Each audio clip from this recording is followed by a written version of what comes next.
Hey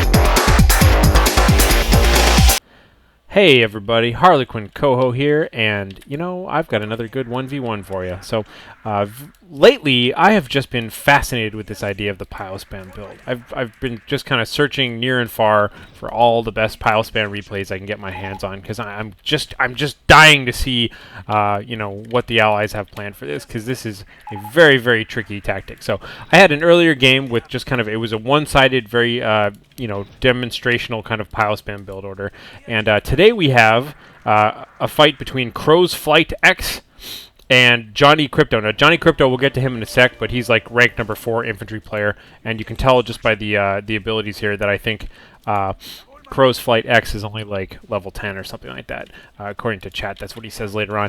But he's going to go ahead and do this Piospam build order Terror style, and we're going to see where this goes from here. And this is actually an alternate. This is really MannerheimX, which is CrowsFlightX, and MannerheimX is the rank 1 defense player doing Piospam stuff. And he's on the forums as Magpie, and he's got just amazing Piospamming ability. So I've just been eating his replays up, looking for good stuff, and I love this fight here. So right away, I'm going to go ahead and just open up the chessboard here while we look at all the pieces moving around, and notice how he staggers this sort of stuff. You know, down here on the south, you'll see that he sent his first guy way out far, and the second one capped this point, so that by the time this one's done, they connect all up. Same thing here. He's capping this really far off point. This second engineer is going to come up here, cap the second furthest point, and then he's going to cap this. And kind of all at once, using all of his engineers, he's going to very quickly secure a huge amount of territory right away.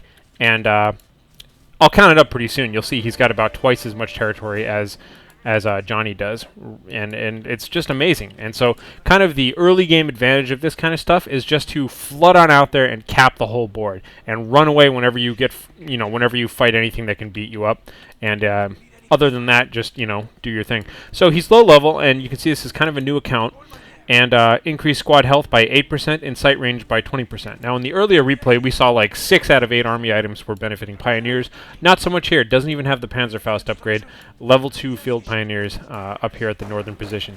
So we'll see that the this rightmost group of Pioneers is going to bump into a group of Engineers backed by a level 5 Gladiator Rifleman, and so they're just going to have to get the heck out of there right away. Gladiator Riflemen, by the way, at level 5, they have accuracy and damage and stuff like that, but they can throw grenades, they have sticky bombs, and they can charge up and run. You know, they can run and break suppression and that sort of thing, and they have elite armor, which is really just awesome armor. So we'll see that that didn't quite work out for just that one group of Pioneers, but it's fine. He just sends Pioneers everywhere. Cap the whole map. It doesn't even matter. He can just cap as much as he can possibly get away with, and then retreat anybody who runs into any problems. And meanwhile, he's going to go ahead and get his Kampfkraft Center up, and here we go. Already going into level 2. So even while I'm just jibba-jabbing here, he got Vet 1 for his Pioneers, and he's going right into Vet 2 for his Pioneers. Meanwhile, just capping. Look at the board right now. In fact, I'm going to pause just for a second, and you can see 1, 2, 3, 4, 5, 6, 7, 8, 9, 10, 11, 12, 13, 14, you know, something like that, territories. 1, 2, 3, 4, 5, 6, you know, more than double the amount of territories his opponent has, and we're going to move right along. Moving right back into this here. Hey, look at that, my phone's making some noise. So, Kampfkraft Center getting level 2, Vet 2 rather, on his Pioneers, and now the name of the game is, okay, so what do you do with all this? So we kind of saw that a little bit in our first investigation to the Piospam build orders. At what point do you kind of want to converge all your units together? You definitely want to save up and get a couple of flamethrowers. Pretty much, you don't need one humongous ball, but you want to outnumber any of your encounters. You can see the flamethrowers here is going to do pretty well against the guys in green cover. They're quick to run away, and they're just going to take some cover in this church. Meanwhile, the Gladiator Riflemen are just going to, you know, open fire on them. So all of our Pioneers who are hanging out down here in the south now are all going to get together, and let's see if any of them are upgrading for. Looks like, yep, okay, so probably one of them is going to be picking up a flamethrower right now. Yep, that guy right there. I just clicked on him. There he goes. And so kind of the name of the game is just kind of stall out, get a huge blob, and get at least, you know, 1 or 2 flamethrowers, and just swarm all over the rifleman squads. Because your opponent's probably only going to have, you can see here, he's got 3, 6, 9 different 9 different squads there, whereas JohnnyCrypto has got 3 rifleman squads and 2 engineers. So really, really a lot of unit advantage going on for Mannerheim. I'm just going to call him Mannerheim because that's his main account. So here we go. We've got a single flamethrower in there, and we've got another flamethrower, a single one in the building. Maybe he'll come out. And look at this. Look at this swarming going on here. The flames are just burning everywhere. Oh my God! Look at that! Look at that! The whole gladiator rifle team is just gone. And if you weren't aware, by the way, one of the downsides of elite armor, which is what gladiator riflemen have at level 5, is that it takes extra damage from fire. So, you know, one of those little strange things to keep an eye out for.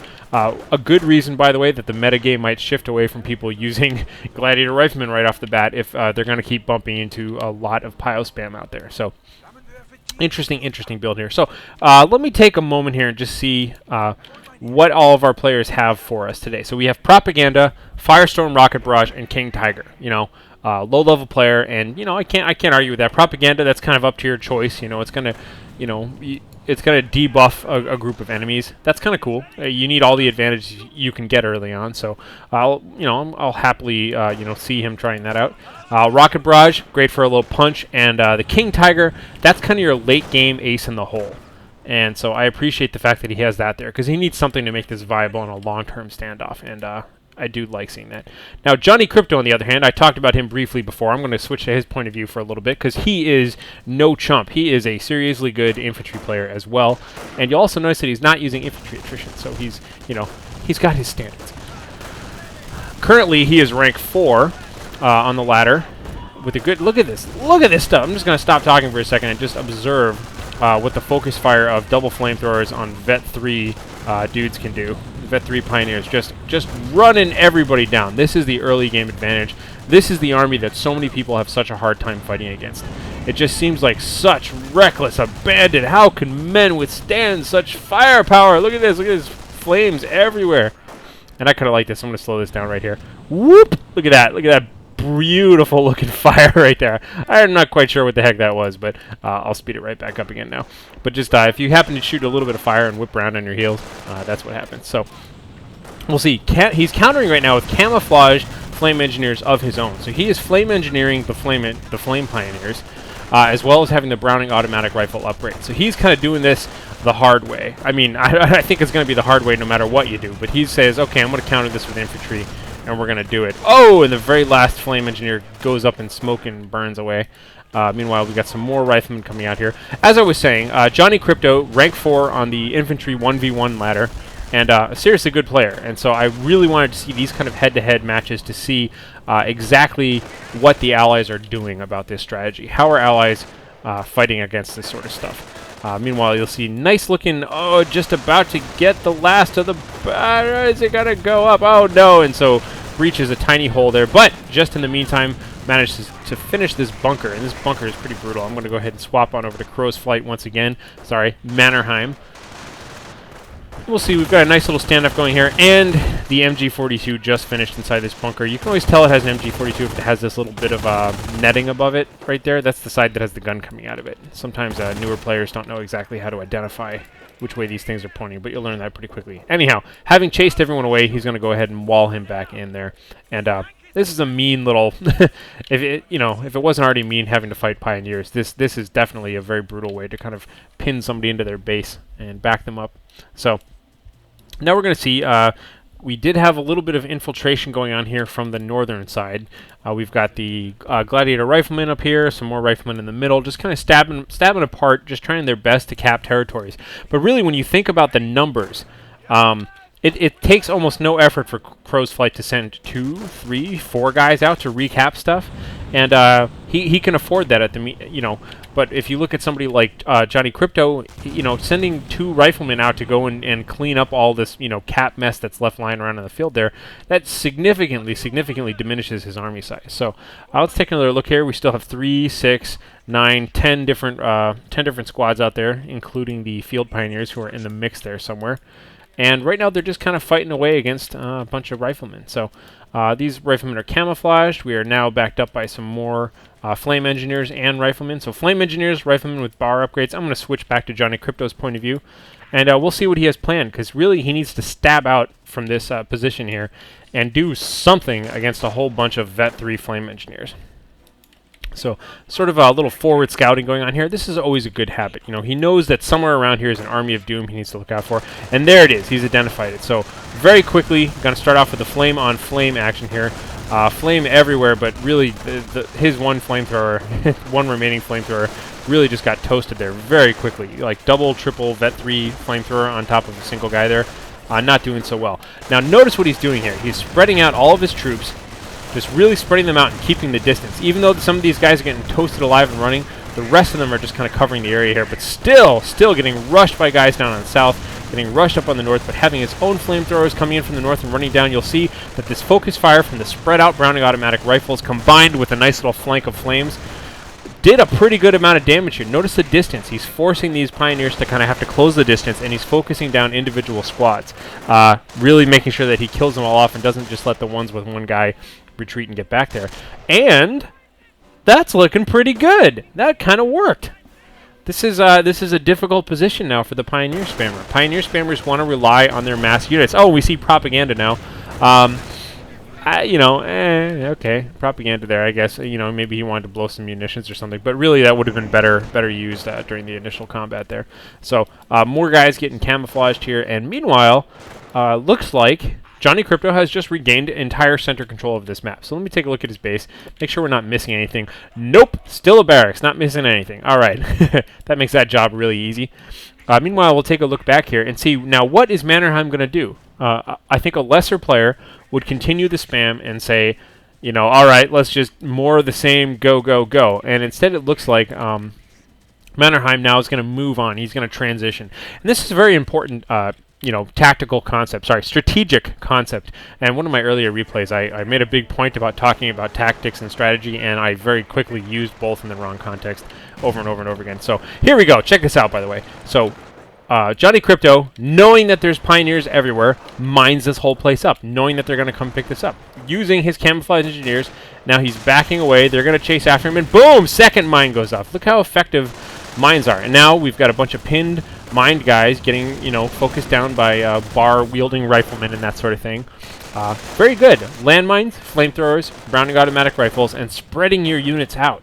You notice he was still totally outnumbered in most of those fights, but he's doing a good job at just, you know, using the right ability. So what I was going to say is a good habit for players in any game really is this idea that knowing how to transition your strategy. If you know, in other games, you know, like StarCraft is my forte, and I always talk about this game in terms of StarCraft. They're quite different, but remarkable similarities in concepts that you need to be good at either game. And one of which is when you have a build in mind and you do it, know how to transition out of it. Know what your next step is, and don't hesitate to just jump into that mode too. Don't just sit here and get locked into this idea that, oh, I said I was going to do a Pioneer spam, I need to keep Pioneer spamming. You'll see that he sticks with his Pioneers because Pioneers are good, and he's going to keep using them because he's already Vet 3'd them, so, you know, and they're cheap. So you might as well continue using them all game, but clearly from this point on, Pioneers by themselves are not enough. He's going to need something else, and what's that something else? Is a bunch of Pumas. All right, Pumas are looking good. Unfortunately, Gladiator Riflemen have sticky bombs. They're going to go ahead and get a nice little damaged engine and serious damage. Look at that, half hit points damage already on that Puma. But the Puma is that X factor. That's that little oomph, you know. I've looked at a few of other Mannerheim's other games, and sometimes he gets a single machine gun or just something that actually makes it good, because while on paper it's really cool and elegant if you can do this all with Pioneers, in reality, even if Pioneers are broken, there's probably some combination of Pioneers and other stuff that's the best idea, as opposed to just only sticking with them. So I like seeing him identify that, okay, the game has changed. This is the transitional moment. This is, you know, the moment in the graph of this game where I suddenly dipped underneath JohnnyCrypto, and now I need something to get back up. And his something going to be Pumas for the time being. So we'll see the Puma just taking some shots here at these Gladiator Riflemen. They're much too weak to charge the Puma, and so smartly they're running away. Just kind of backing away at first, but hopefully they're going to start running, because definitely this Puma is going to be able to charge them down. If they tried to run up there and throw a sticky bomb, they'd certainly all get killed. Meanwhile, we have a bunch of cloaked riflemen kind of hanging out around the board. A couple of wounded riflemen here just doing their thing, kind of just randomly capping around. A little bit of combat here, and oh, well, at least they're in open terrain. That's good. If you're not aware, by the way, flamethrowers do damage inversely proportional to your cover, meaning they do more damage to heavy cover and they do less